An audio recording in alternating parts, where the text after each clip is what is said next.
네, 오늘부터 몇 주간 우리 빌레몬서를 공부하면서 우리 교회의 일꾼의 태도, 교회 일꾼은 어떻게 살아가야 되는가라는 것들을 좀 공부하려고 하는데요. 이 빌레몬서는 여러분들이 아시는 것처럼 바울이 빌레몬의 종으로 있던 오네시모라고 하는 사람이 도망쳐 나갔습니다. 그러다가 우연히 바울을 만나게 돼가지고 예수님을 믿게 된 거예요. 그리고 바울의 훌륭한 동역자가 되었습니다. 그래서 이 바울이 빌레몬에게 편지를 보내서 너희 집에서 도망친 이 종 오네시모를 좀 받아주라, 용서해주라, 받아주라, 이런 부탁을 하려고 쓴 편지인데요. 이 말씀 속에 우리가 신앙생활하면서 갖춰야 될 신앙인의 이런 소양과 또 교회 일꾼의 이런 자격이라든지 교회 일꾼이 해야 될 이런 여러 가지 것들이 잘 나타나 있습니다. 그래서 우리 함께 공부하려고 하는데요. 자, 여기 우선 개론적으로 10절 말씀을 보세요. 바울이 이 빌레몬에게 부탁을 하려고 이 편지를 썼다고 했지 않습니까? 자, 10절 보니까 갇힌 중에서 낳은 아들 오네시모를 위하여 네게 간구하노라. 네게 간구하노라. 오네시모 때문에 너한테 부탁할 일이 있다. 근데 이 간구한다는 것은 정말 더 간절하게 구한다는 얘기겠죠. 근데 오네시모를 위해서 뭘 구한다는 것입니까? 여기 17절 내려가서 그러므로 내가 나를 동역자로 할진대 그를 영접하기를 내게 하듯 하고 그가 만일 내게 불의를 하였거나 내게 빚진 것이 있으면 그것을 내 앞으로 계산하라. 그를 영접해 줘라. 그리고 그가 잘못한 것이 있다면 내가 갚아줄게. 이렇게 얘기하는 겁니다. 이런 목적으로 빌레몬서를 썼다는 것입니다. 그런데 오늘 1절부터 3절까지 말씀을 읽었는데요. 1절부터 3절까지는 이제 인사말인데요. 보통 바울은 그 편지를 쓰면서 인사말을 할 때 자신이 사도라는 것을 굉장히 강조했죠. 그리스도 예수의 뜻대로 사도된 나 바울은 아주 그 사도의 권위를 내세우면서 편지를 많이 썼는데 오늘은 보니까는 그리스도 예수를 위하여 갇힌 자 된 바울과 및 형제 디모데는 이러면서 자기 자신이 갇힌 자다. 이것을 먼저 내세우고 강조하고 있습니다. 다른 서신에서는 주로 그리스도 예수의 사도된 바울은 아주 권위 있게 얘기를 하죠. 왜 그럴까 생각해 보면 아까 말씀드렸지만은 지금 바울은 디모데에게 부탁하는 편지를 쓴 거거든요. 그래서 어떤 사도의 권위보다는 아주 겸손하게 지금 부탁하는 입장에서 이렇게 내가 이렇게 지금 고생하고 있는데 내가 지금 갇혀서 감옥에 갇혀서 이렇게 고생하면서 그러면서 내가 너한테 부탁하는 거야. 그러니까 들어줘. 이런 그 마음이 있지 않았는가 그런 생각이 듭니다. 어쨌든 이렇게 바울이 자기 자신을 갇힌 자라고 소개하고 있습니다. 지금은 바울은 감옥에 갇혀 있으면서 로마 감옥에 갇혀 있으면서 이렇게 오네시모를 위해서 편지를 쓰고 있습니다. 이런 것을 보면 참 바울의 위대한 점을 발견할 수 있습니다. 지금 자기 자신의 문제도 힘든 거예요. 우리가 아는 것처럼 바울이 감옥에 갇혔을 때 참 많은 어려움이 있었고 또 많은 것이 궁핍했습니다. 사실 주변에 바울을 돌봐주는 사람도 없었습니다. 굉장히 스스로 피곤하고 여러 가지 문제도 많았을 것이고 참 궁핍함 때문에 어려웠을 겁니다. 그럼에도 불구하고 바울은 자기의 어려움을 구하지 않았어요. 이렇게 복음을 위해서, 교회를 위해서 또 신실한 일꾼들을 위해서 수고하는 바울의 모습을 볼 수가 있습니다. 어떻게 보면 그것이 교회 일꾼의 진정한 자세가 아닐까 먼저 생각하게 됩니다. 자신의 일도 참 중요하지만 그러나 자신의 일을 넘어서 주님을 생각하고 교회를 생각하고 또 이렇게 곤경에 처한 형제를 생각하는 그런 마음을 가진 성도가 진정한 교회의 일꾼이 아니겠는가. 이 바울을 통해서 그것을 생각해 보게 됩니다. 자, 그런데 이 1절로 3절에 보면 이 바울이 빌레몬에게 이제 인사를 하는데 이 말씀에서 빌레몬의 가정이 어떤 가정인가를 알 수가 있습니다. 그래서 이 말씀을 준비하면서 보니까 지금 우리 5월 가정의 달인데 이 말씀을 통해서 빌레몬의 가정이 어떤 가정인가를 우리가 한번 살펴보고 우리의 가정도 빌레몬의 가정처럼 되기 위해서 우리도 기도하고 애써야 되겠다. 그런 생각을 해보았습니다. 자, 여러분 오늘 말씀을 들으면서 빌레몬의 가정이 어떤 가정이었는가 기도 제목을 좀 찾기를 바랍니다. 또 사모하는 그 제목을 좀 찾기를 바랍니다. 자, 먼저 보세요. 1장 1절 그리스도 예수를 위하여 갇힌 자 된 바울과 및 형제 디모데는 우리의 사랑을 받는 자요 동역자인 빌레몬과 자, 이 편지의 수신자인 빌레몬 이 빌레몬을 가리켜서 지금 바울이 뭐라고 그랬습니까? 우리의 사랑을 받는 자요 동역자다 이렇게 얘기를 했습니다. 빌레몬은 어떤 사람이었습니까? 지금 사도들에게 사랑을 받는 사람이에요. 성도들에게 사랑을 받는 일꾼이에요. 그리고 또 동역자입니다. 여러분 이걸 한번 잘 묵상해 보시기 바랍니다. 지금 빌레몬은 신앙생활하면서 교회를 섬기면서 어떻게 인정받고 있습니까? 사랑받는 일꾼이에요. 사람들로부터 미움을 받는 게 아니라 사랑을 받는 일꾼입니다.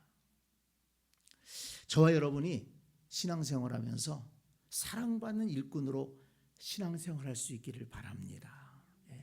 미움받는 일꾼이 아니라 손가락질 받는 일꾼이 아니라 사랑받는 일꾼이 먼저 되어야 되겠다. 이 사랑을 받는다는 것은 왜 그렇습니까? 그냥 이유 없이 사랑을 받을 수 있을까요? 우리가 미루어 생각해 보면 빌레몬이 사랑을 받았다는 것은 그의 믿음이 먼저 든든하게 서 있었다는 것입니다. 교회 생활하고 신앙 생활하는데 믿음이 왔다 갔다 하고 그러면은 사람들이 인정해 주겠습니까? 사랑할 수 있겠습니까? 염려할 수밖에 없죠. 걱정할 수밖에 없죠. 그런데 이 빌레몬은 예수 그리스도를 믿는 그 신앙에 굳게 서 있었다는 것이 흔들리지 않았다는 것입니다. 충만한 신앙의 사람이었다는 것입니다. 그래서 사람들이 빌레몬의 신앙을 보고 그를 존경하고 사랑하게 됐다는 거예요. 그리고 사랑을 받는 형제라는 표현 속에는 그의 인격이 드러나 있습니다. 아무리 믿음이 좋고 신앙생활을 열심히 하더라도 인격이 잘못되어 있으면 사실 문제가 많죠. 인격이 성숙되어 있었다는 것입니다. 여러분, 이 성숙된 인격이라는 것이 무엇인가를 한번 잘 생각해 보시기 바랍니다. 이 부분에 대해서 우리 그리스도인들이 많이 고민하지 않는 것 같아요. 물론 그리스도인이 아닌 사람들도 마찬가지입니다만은 사람들이 나이가 들어가면서 과연 자기 자신의 나 자신의 인격은 지금 어떤 상태인가? 이걸 좀 생각해 보면 좋겠다는 생각을 해봅니다. 과연 나의 인격은 어떤가? 내가 하나님을 믿고 또 신앙생활을 하고 교회 생활하고 교회 일꾼인데 나는 어떤 인격의 자세로 과연 신앙생활하고 교회 일꾼으로 살아가고 있느냐. 이렇게 많은 경우에 보게 되면 신앙의 문제 때문에 흔들리는 성도들도 있지만 인격의 문제 때문에 흔들리는 성도들이 참 많이 있다는 것을 보게 됩니다. 안타까운 일들이 많이 일어납니다. 신앙이 없어서 문제가 생기는 게 아니라 인격이 성숙되지 못했기 때문에 많은 문제 속에서 힘들어하며 신앙생활하는 것들을 본다는 거예요. 그래서 인격이 성숙되어 있지 않기 때문에 신앙의 생활에 손해를 보는 거예요. 또 교회를 어지럽히고 자기 자신도 힘들고 교회도 힘들게 만드는 것입니다. 그래서 신앙인들이 참 인격이 성숙한다는 것이 참 중요한데 여러분 그 인격은 어떻게 성숙될 수 있습니까? 우리가 지난번에 오랫동안 이 수요 예배를 통해서 공부했죠. 성령을 따라 행하면서 성령의 9가지 열매를 맺으면 우리의 인격이 성숙해지는 것입니다.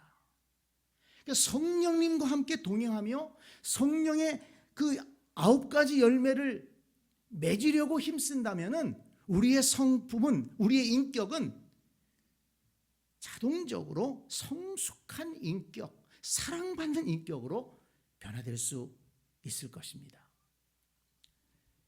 성령의 열매, 겸손하고 그리고 남을 배려할 줄 알고 인내할 줄 알고 그리고 묵묵히 충성하는 성령의 인도하심을 따라서 살아갈 때 우리의 인격은 성숙한 인격이 될 수 있다. 그 인격은요, 드러나는 것도 중요하지만 내면적인 것이 참 중요합니다. 사랑과 희락과 화평과 오래 참음과 자비와 양선과 충성과 온유와 절제, 이 열매들은 사실 우리 속사람에게서부터 시작이 돼요. 과연 내 속에 주님이 계시고 내 속에 성령님이 함께하고 계시느냐. 그리고 특히나 아무런 문제가 없을 때보다도 문제가 생겼을 때, 그럴 때 내 속에서 어떤 반응이 나오느냐. 제가 자주 말씀드립니다마는 좋을 때는 다 좋은 거예요. 좋을 때 안 좋은 사람 없어요. 좋을 때는 다 좋고 너그럽고 양보도 잘하고 다 좋습니다. 그렇지만 문제가 생겼을 때, 그것도 내 문제가 생겼을 때, 다른 사람들의 문제에 대해서는 아량도 넓고 아주 훈수두기도 잘하지만 내 문제가 생겼을 때, 내 자존심이 건드려졌을 때, 내가 기분 나쁜 일을 당했을 때, 내가 좀 손해보는 것 같았을 때, 내가 좀 무시당하는 것 같았을 때 과연 내 속에서 어떤 반응을 보이느냐, 내 입술에서 어떤 말들이 나오느냐. 사실 이것이 어떻게 보면 인격이 성숙되었느냐 성숙되지 못했느냐, 성령의 열매를 맺고 있느냐 못 맺고 있느냐를 사실은 결정한다고 볼 수가 있습니다. 그렇기 때문에 이런 것들은 깊은 성찰이 필요합니다. 곰곰이 생각해 보는 거예요. 한 번쯤은 생각해 보는 거예요. 나는 나 자신이 그렇게 좀 부당한 대우를 받았다고 생각하거나 기분 나쁜 일을 겪었다고 생각하거나 그럴 때 나는 어떻게 반응하고 내 입에서 어떤 말들이 나가고 내가 나한테 그렇게 한 사람에 대해서 내가 어떻게 반응하고 있느냐, 그렇게 했는가를 한번 좀 곰곰이 생각해 보면 우리 자신이 알 수가 있습니다. 그래서 사실은 우리 기독교인들이 사실 신앙인이 아닌 사람들보다 인격적으로 더 성숙해질 수 있는 가능성이 많은 거예요. 왜냐하면 우리는 성경 말씀을 배우잖아요. 성경 말씀을 배우고 그리고 회개하자고 하고 또 이렇게 성령의 인도하심을 따라서 열매를 맺자고 하고, 그러니까 얼마든지 더 성숙해질 수 있는 조건이 많습니다. 그런데 왜 그러면 흔히 어떤 사람들이 얘기하는 것처럼 교회 다니는 사람이나 안 다니는 사람이나 믿는 것 차이지 인격을 보면 똑같다. 왜 그런 얘기를 듣습니까? 성찰하지 않기 때문에 그래요. 자기 자신을 깊이 말씀으로 성찰하지 않고 진정으로 자기 자신을 돌아보면서 그리고 부족한 것을 하나님 앞에 내려놓고 성령의 인도하심을 구해야 되는데 그 과정을 안 겪는 거예요. 아무리 설교를 들어도 그 설교는 하나의 지식으로 끝나고 좋은 말씀이다 그렇게 끝나는 것입니다. 여러분, 저도 그렇게 하겠지만 여러분 오늘 이 말씀을 듣고 나서 빌레몬이라고 하는 교회 일꾼은 사랑받는 일꾼이었다고 했다. 그럼 나도 사랑받는 일꾼이 좀 돼야 되겠다. 한번 집에 가셔서 자신을 한번 돌아보시기 바랍니다. 성찰해 보시기 바랍니다. 그래서 우리의 인격이, 우리의 신앙뿐만 아니라 우리의 인격이 성숙된 인격으로 변화되어 갈 수 있도록 그런 생각을 가지고 말씀을 보고 기도하며 나아간다면 여러분 우리는 점점 더 변화되는, 성화되는 성숙된 인격으로 예수 그리스도를 닮은 성도로 변화되어 갈 줄로 믿습니다. 우리의 사랑을 받는 자요. 참 얼마나 아름다운 말씀입니까? 저와 여러분도 그런 일꾼이 되어야 될 줄로 믿습니다. 또 하나 여기 나오는 게 뭡니까? 동역자라고 그래서 동역자. 이 바울의 동역자입니다. 함께 일하는 사람이에요. 이제 이 부분에 대해서는 이제 다음에 한 번 더 강조할 게 있는데 이 빌레몬은 동역자로 일했다는 것입니다. 바울의 복음 사역을 위해서 교회를 세우고 성도들을 세우는 일을 위해서 함께 일했다는 것입니다. 이 동역자라는 것은 두 가지 면으로 생각해 볼 수가 있어요. 하나는 헌신된 일꾼이다. 하나님의 나라와 교회와 복음을 위해서 또 성도들을 세우기 위해서 헌신된 일꾼이다. 이걸 말해줍니다. 그리고 또 하나는 뭐냐면 함께 일한다는 걸 말하는 거예요. 그냥 헌신하되 나 혼자서 나 잘난 맛에 그냥 내 뜻대로 이렇게 일하는 게 아니고 함께 일한다, 어울려 일한다는 의미가 있는 것입니다. 굉장히 중요한 것이죠. 헌신하되 함께 어울려서 다투지 않고 하나 되어서 일한다. 얼마나 귀한 일입니까? 그러니까 여기에서 빌레몬이 우리의 사랑을 받는 자요 동역자인 빌레몬이라고 할 때 이 빌레몬이라고 하는 일꾼이 얼마나 훌륭한 믿음의 사람인가를 우리는 미뤄볼 수가 있는 것입니다. 그분을 우리는 만나보지 못했지만 물론 훗날 만날 거예요. 하나님 나라 가면 빌레몬 선생께서 거기 계실 겁니다. 만날 거지만은 여러분, 저와 여러분도 우리 교회 일꾼으로 신앙생활하면서 우리 빌레몬처럼 사랑을 받는 일꾼으로 또 동역자로 그렇게 인정받을 수 있기를 간절히 축원합니다. 네. 이 동역자라고 할 때 참 여기 단적으로 보여주는 말씀이 있어요. 물론 오네시모를 네가 좀 받아주라 이런 말도 했지만은 22절 말씀을 한번 보세요. 22절. 오직 너는 나를 위하여 숙소를 마련하라. 지금 바울이 로마 감옥에 갇혀 있다가 풀려날 수 있는 그런 가능성이 있었던 것 같아요. 그래서 빌레몬이 있던 것을 방문하려고 합니다. 그런데 지금 빌레몬에게 뭘 얘기합니까? 내가 묵을 숙소를 좀 마련해 주라. 단도직입적으로 얘기하는 거예요. 서슴없이 부탁합니다. 내가 너 그쪽 갈 테니까 나를 위해서 숙소 좀 예비해 줘라. 이게 뭡니까? 바울이 그만큼 믿고 어려운 부탁을 할 수 있다는 거예요. 이게 보통 관계가 아니라는 것이죠. 이 빌레몬이 보통 헌신하는 사람이 아니라는 거예요. 바울이 믿고 어려운 것을 부탁할 수 있는 사람이었다는 겁니다. 이게 얼마나 사실 귀한 것입니까? 교회 일꾼이라고 하지만은 이렇게 어려운 부탁을 그냥 직설적으로 할 수 있는 이런 부탁을 받았을 때 이유 없이 다른 이유 되지 않고 네, 제가 할게요. 이렇게 얘기한다는 것은 굉장히 헌신되어 있을 뿐만 아니고 바울에게 대해서 협력하는 마음이 얼마나 지극한가를 우리가 알 수가 있습니다. 우리의 사랑을 받는 자요 동역자인 빌레몬과 참 아름답습니다. 저와 여러분이 그런 일꾼이 될 수 있기를 바랍니다. 두 번째는 여기 2절에 보니까 자매 아비아와 이렇게 나왔어요. 자매 아비아와. 그래서 이 아비아는 빌레몬의 아내였을 것이다. 이렇게 생각합니다. 그러니까 빌레몬과 함께 사도들의 사역을 도왔다는 것을 알 수가 있습니다. 빌레몬 남편과 함께 교회를 세워가고 남편과 함께 복음을 위해서 수고하고 하나님 나라를 위해서 헌신하는 귀한 자매였다는 것입니다.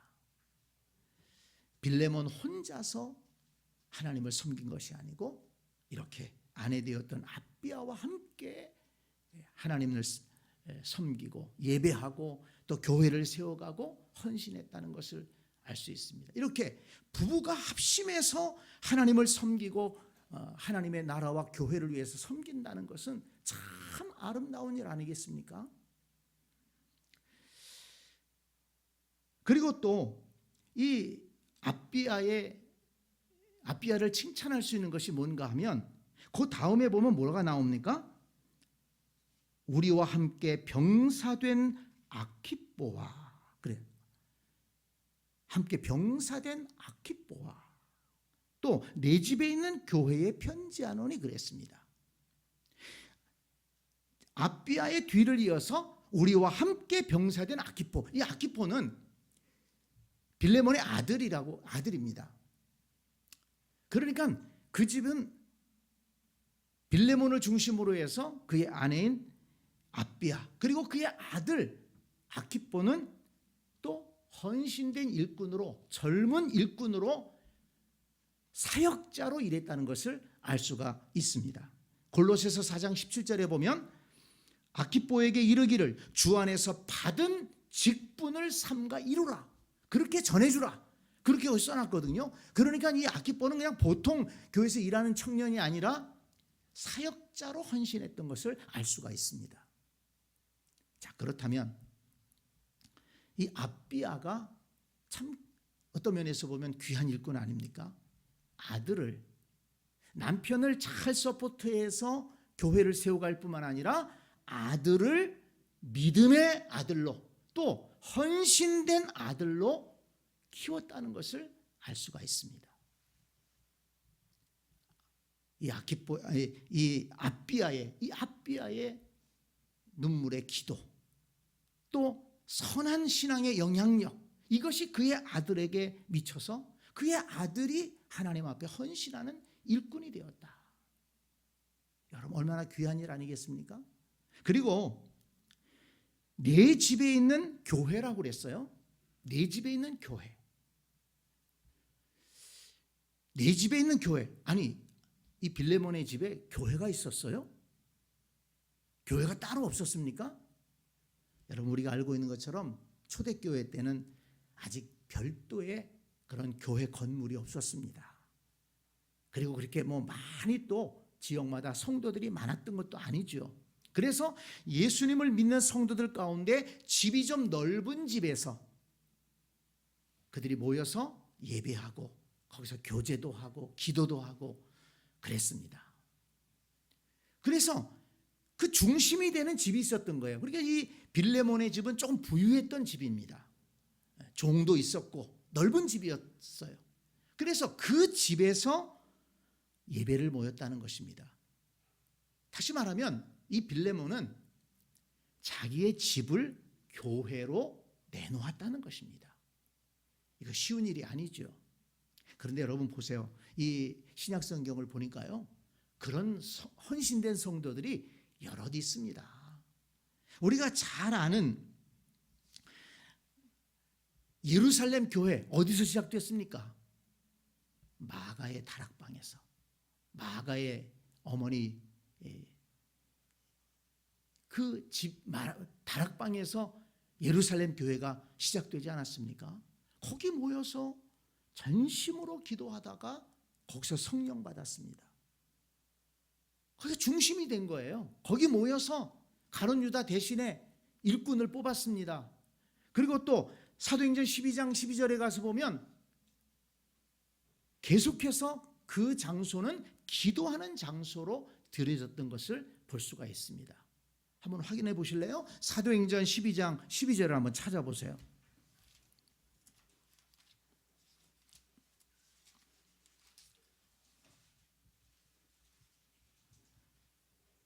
베드로 사도가 옥에 갇혔을 때 12장 5절에 보면 베드로는 옥에 갇혔고 교회는 그를 위하여 간절히 하나님께 기도하더라 그랬어요. 교회는 그를 위하여 간절히 하나님께 기도하더라. 그런데 12절을 가서 보세요. 깨닫고 마가라 하는 요한의 어머니 마리아의 집에 가니 여러 사람이 거기에 모여 기도하고 있더라. 교회가 기도한다고 그랬는데 여기 보니까 누구 집에서 기도하고 있어요? 마가라는 요한의 어머니 마리아의 집에서 모여서 기도하고 있어요. 그러니까 여기 보면 마가의 집에서 교회로 모였다는 것을 알 수가 있습니다. 사도행전 16장 40절을 보세요.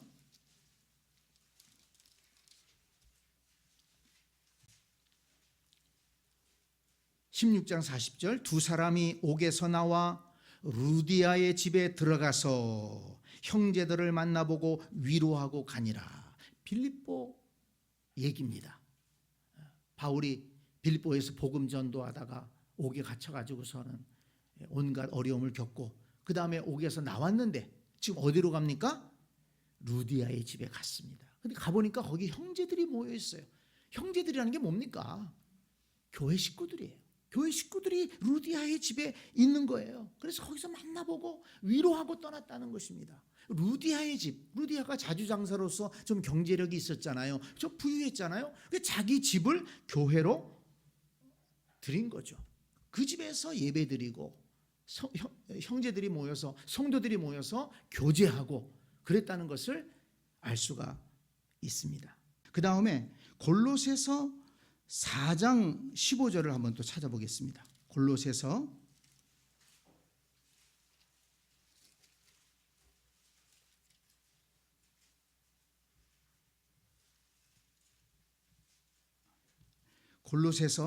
4장 15절.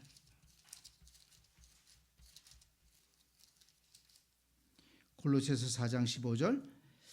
라오디게아에 있는 형제들과 눈바와 그 여자의 집에 있는 교회에 문안하고 그랬죠. 라오디게아에 있는 교회는 눈바라고 하는 여성 성도의 집에서 교회가 모였다는 것을 알 수가 있습니다. 자, 로마서 16장을 찾아봅니다. 16장. 로마서 16장 3절. 로마서 16장 3절. 너희는 그리스도 예수 안에서 나의 동역자들인 브리스길라와 아굴라에게 문안하라. 그들은 내 목숨을 위하여 자기들의 목까지도 내놓았나니 나뿐 아니라 이방인의 모든 교회도 그들에게 감사하느니라. 또 저희 집에 있는 교회에도 문안하라 그랬죠.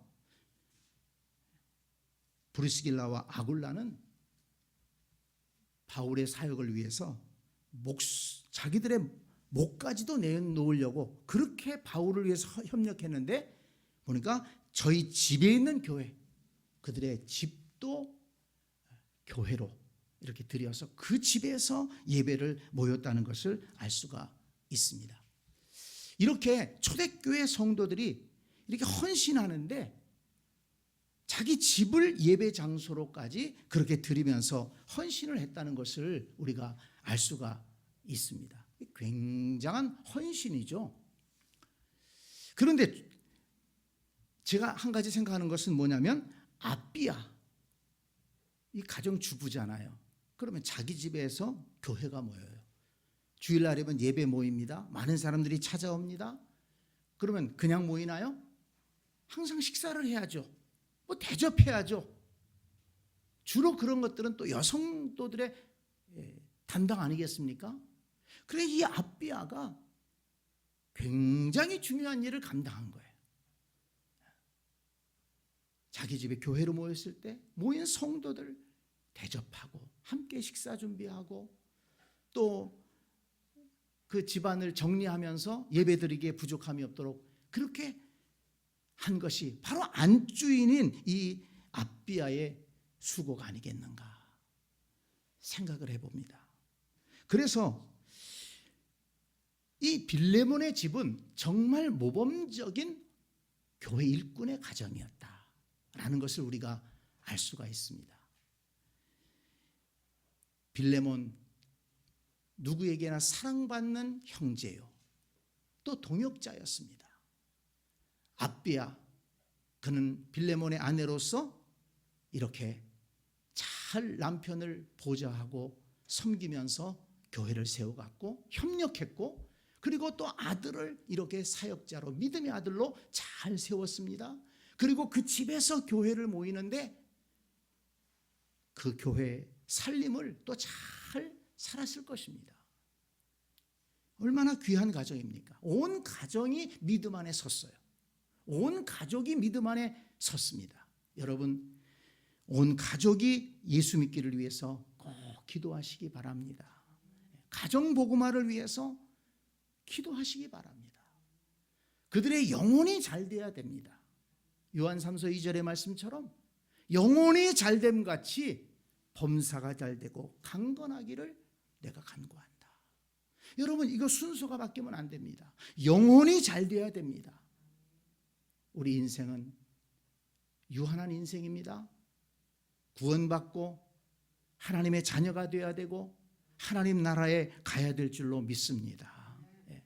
우리의 모든 자녀들이 구원받고 하나님의 자녀로 살아가며 하나님의 복을 누리고 그리고 하나님 나라에까지 이르러야 되지 않겠습니까? 온 가족이 믿는 가정이었습니다. 뿐만 아니라 온 가정이 일꾼이에요. 온 가정이 일꾼이에요. 그런데 일꾼인데 보통 일꾼이 아닙니다. 동역자예요. 동역자. 바울의 동역자, 복음의 동역자, 교회를 세우는 동역자, 헌신된 일꾼이요, 또 함께 더불어 헌신하는 일꾼이었다는 것입니다. 이 동역자라는 말이 얼마나 좋은 말인지 몰라요. 이렇게 온 가족이 예수 믿었고, 온 가족이 일꾼이었고, 온 가족이 동역자로 복음에 헌신했다. 얼마나 아름다운 가정입니까? 저와 여러분의 가정이 이런 가정으로 쓰임받게 되기를 원합니다. 그래서 바울이 뭐라고 축복합니까? 3절 보세요. 하나님 우리 아버지와 주 예수 그리스도로부터 은혜와 평강이 너희에게 있을지어다. 이렇게 축복했어요. 은혜와 평강이 있을지어다. 참 바울의 입장에서 보면, 물론 바울이 다른 교회들도 이렇게 인사를 하긴 했습니다마는 이 은혜와 평강이라는 것은 참 귀한 것입니다. 하나님의 은혜가 임해야지만이 그 가정이 잘 될 수 있는 겁니다. 이 은혜는 구원의 은혜, 포괄적이죠. 구원의 은혜, 또 하나님의 인도하심의 은혜, 하나님의 지켜주심의 은혜, 하나님의 채워주심의 은혜. 하나님의 은혜가 얼마나 크고 넓습니까? 그 은혜가 이 가정에 임하기를 원했어요. 그리고 그 은혜 속에서 평강의 가정이 되기를 원했어요. 그 은혜와 평강이 있으니까 더욱더 그 가정에 임한 그 하나님의 복을 가지고 하나님 나라를 위해서, 교회를 위해서 헌신할 수 있었다는 것입니다. 은혜와 평강을 누리면서 하나님 앞에 헌신하는 가정, 쓰임받는 가정, 이런 가정이 바로 빌레몬의 가정이었다는 것을 우리가 오늘 말씀을 통해서 알 수가 있었습니다. 자, 여러분, 이 말씀을 조금 살펴보니까 어떻습니까? 기도 제목이 생기지 않습니까? 우리 가정도 빌레몬의 가정처럼 온 가족이 함께 믿고 함께 일꾼되고 함께 동역자로 살아가게 하여 주옵소서. 은혜와 평강이 넘치는 가정이 되게 하여 주옵소서. 그렇게 기도할 마음이 생깁니다.